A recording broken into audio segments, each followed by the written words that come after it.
High বন্ধুরা, কেমন আছো? নিশ্চয়ই ভালো আছো। দেখো, আমি রোজকার মতো আবার রেডি হচ্ছি বেরোবার জন্য। আমার ডিউটি আর ডিউটির বিরাম নেই, শুধু স্যাটারডে আর সানডে ছুটি। আর সারা সপ্তাহ আমি বিজি নাতিকে নিয়ে।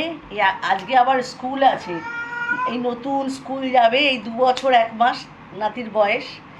তো স্কুল যাবে, ঠাকুমাকেই নিয়ে যেতে হবে, বাবা মা তো কেউ থাকবে না, আজকে আবার কাজের লোকটাও আসবে না।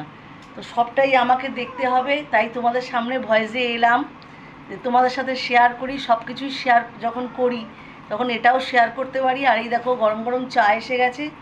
আমি একটু চাটা কাচের গ্লাস, স্বচ্ছ হবে, খেতে ভালো লাগে, সেই জন্য আমি কাচের গ্লাসেই চা খাই।